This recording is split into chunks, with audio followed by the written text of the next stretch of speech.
லைவ்ல இப்போ ஒரு சூப்பரான சம்பவம் வந்து ப்ரெசென்ட் பண்ணாரு. சொன்னாலும் சொல்லலைனாலும் இந்த இந்த பிக் பாஸ் 9ல வந்து வைல்ட் கார்ட் கண்டஸ்டன்ட்ஸ் வந்ததுக்கப்புறம் தான் ஒரு ஃபயர் வந்துச்சு. சாண்ட்ரா வந்து அந்த ஃபர்ஸ்ட் வீக் தும்மி ஒரு சீக்ரெட் டாஸ்க் பண்ணியிருப்பாங்க. பயங்கரமாக இன்ட்ரெஸ்டிங்காக இருந்துச்சு.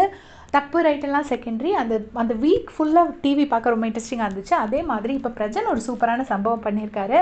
என்ன அப்படின்னா, நான் ஏற்கனவே ப்ரீவியஸ் வீடியோவில் சொல்லியிருந்தேன், ஃபுல்லாக பார்த்துட்டு அப்டேட் பண்ணுறேன்னு. அந்த ஆக்டிவிட்டி டாஸ்க் முடிஞ்சு எல்லோரும் வெளியே வரும்போது பிரஜனும் சுபிக்ஷாவும் முதல்ல ஃபாஸ்ட்டாக ஓடி வந்து அந்த இதை எடுத்துருவாங்க, நெக்லஸ் எடுத்துருவாங்க. விக்ரம் அங்கே வந்து பார்த்தீங்கன்னா டோர் வச்சு ஹோல்டு பண்ணி இருந்திருப்பாரு. இங்கே வந்து எடுத்துட்டு பிரஜன் என்ன பண்ணிடுவாருன்னா, நேராக போய் பாத்ரூமில் எல்லோரும் உட்கார ஒரு சீட் மாதிரி இருக்கும், அதுக்கு அடியில் ஒழிச்சு வச்சுருவாரு. ஒழிச்சு வச்சுட்டு டஸ்ட்பினில் போடுற மாதிரி ஒரு ஆக்ஷன் கொடுப்பாரு. எல்லாத்தையுமே டைவர்ட் பண்ணிடுவார். ரம்யா எல்லாருமே வந்து பிடிச்சிருவாங்க. பிடிச்சிட்டு நாங்கள் பார்த்துட்டோம், எடுத்துகிட்டு ஓடினதை பார்த்தோன்னு சொல்லி கத்துறாங்க. பட் இவங்களுக்கு யாருமே எடுக்கும்போது பார்க்கல, எடுத்துகிட்டு ஓடும்போது மட்டும்தான் பார்த்துருக்காங்க. ஸோ அது கணக்கில் வராது. பட் இவங்க இந்த டீம் என்னென்னா, இல்லை எடுத்துட்டாரு, நாங்கள் பார்த்துட்டோன்னு கத்திட்டே இருக்காங்க. எல்லாரையும் டைவர்ட் பண்ணி முடிச்சுட்டு கடைசியாக வந்து கேஷுவலாக பாத்ரூம் போகிற மாதிரி போயிட்டு அதை தூக்கி வந்து இதுக்கு மேலே போட்டார். பிக் பாஸ் அந்த செட்டு இருக்கு இல்லையா, செட்டுக்கு மேலே போட்டார். இந்த டைமில் என்னென்னா, இவங்க பார்த்து தான் எடுத்தாங்கன்னு நினச்சிக்கிட்டு சபரி வந்து சுபிக்ஷா பார்த்துட்டு இருக்கும்போது பக்கத்தில் வந்து அந்த நெக்லஸ் எடுத்துருவார். நான் உண்மையிலே அதை சபரிக்கிட்ட எக்ஸ்பெக்ட் பண்ணல. அவர் டக்குன்னு எடுத்துருவார். அது வந்து ஒரு நல்ல விளையாட்டு கிடையாது கண்டிப்பாக. ஏன்னா வந்து பார்த்துட்டு இருக்கும்போது அப்படி எடுக்கக்கூடாது. அது கிளியராக பிக் பாஸ் ரூல்ஸில் இருக்குது. அதை வந்து சபரி பண்ணோன்னே எல்லாரும் இது தப்பு ஜெயிலில் போடணும் சபரி அப்படிங்கிற மாதிரி எல்லாருமே சொல்லுவாங்க. அவர் எடுத்துகிட்டு ஃபாஸ்ட்டாக என்னென்னா ரெஸ்ட் ரூம்குள்ளே ஓடுறாரு. ரெஸ்ட் ரூம்குள்ளே ஓடும்போது பின்னாடியே போயிட்டு திவ்யா போயிட்டு டோரை பிடிச்சி தள்ளுறாங்க. டோரை பிடிச்சி தள்ளும்போது அவர் என்ன சொல்கிறாருன்னா, பிடிச்சி தள்ளாதீங்க, நான் ஓங்கி அடைச்சேன்னா அந்த பிறகு கால் நச்சிரும், பார்த்துக்கோங்கிற மாதிரி சொல்கிறாரு. அப்போ வந்து திவ்யா பரவாயில்லன்னு சொல்லியிருப்பாங்க.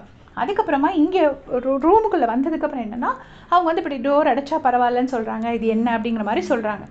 சொல்லும்போது கனியக்கா வந்துட்டு அப்படி சொன்னால் அது தப்பு அப்படின்னு சொல்லிட்டு திருப்பி சபரியை கூப்பிட்டு பேசுகிறாங்க. பேசும்போது திவ்யாவே என்ன சொல்லிடுறாங்கன்னா, இல்லை நான் அதை அத்தோடி விட்டுட்டேன், திருப்பி அந்த டாபிக் எடுக்கலை, நான் இப்போ நெக்லஸ் எடுத்ததை பற்றி மட்டும் தான் பேசிகிட்டு இருக்கேங்கிற மாதிரி சொல்கிறாங்க. சொன்ன உடனே திவ்யாவுக்கும் சபரிக்கும் ஒரு கான்வர்சேஷன் இருக்குது. அதில் திவ்யா கிட்ட போய் சபரி வந்து பேச ட்ரை பண்ணுறாரு.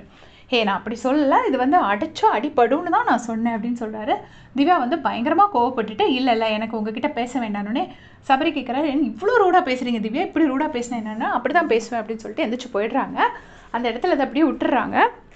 ஆனால் சபரி பக்கம் நியாயம் இருக்குது. ஏன்னா அவர் டோரை உள்ளே நிற்கிறாரு, நம்ம போய் கதவு திறந்தா இடிக்க தான் செய்யும். அப்போ அவர் சொல்கிறது வந்து தப்புன்னு நம்ம சொல்ல முடியாது.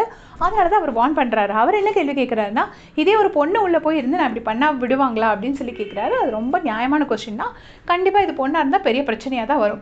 இப்போ பிரஜன் என்ன சொல்லிட்டு இருக்காருன்னா, நம்ம நல்லபடியாக நெக்லஸ் எடுத்தாச்சு, இப்போ அவங்க நெக்லஸை திருப்பி தரணும், இல்லைன்னா அவங்க வந்து ஜெயிலுக்கு போகணும். பட் எனக்கு என்ன பிரச்சனைனா, இவங்களாம் திவ்யாவை ட்ரிகர் பண்ணி விட்டுருவாங்க, திவ்யாவை தான் எல்லாரும் ட்ரிகர் பண்ண ட்ரை பண்ணிட்டு இருக்காங்க அப்படின்னு சொல்லிட்டு, உண்மையிலேயே அவருக்கு வந்து திவ்யா மேலே ஒரு பிரதர்லி அஃபெக்ஷன் ரொம்பவே இருக்குது. திவ்யாவுக்கு எப்படி கோவம் வரும், சொல்கிறதுக்கு முன்னாடி எப்படி வந்துருவோனுங்கிறது அவருக்கு தெரியும். அதனால அவர் அங்கேருந்து டென்ஷன் ஆகிட்டு இருக்காரு. திவ்யா மேலே கோவப்பட்டுரும், திவ்யா வந்து ட்ரிகர் பண்ணி விட்ருவாங்க, திவ்யா வந்து பயங்கரமாக கோவப்பட்டுருவா அப்படிங்கிற மாதிரி பயந்துட்டுருக்காரு. இதான் இப்போ லைவில் நடந்துட்டுருக்கு. ஸோ அநேகமாக சபரி வந்து ஜெயிலுக்கு போயிடுவாருன்னு நினைக்கிறேன். பார்த்துட்டு அப்டேட் பண்ணுறேன். தேங்க்ஸ் ஃபார் வாட்சிங்.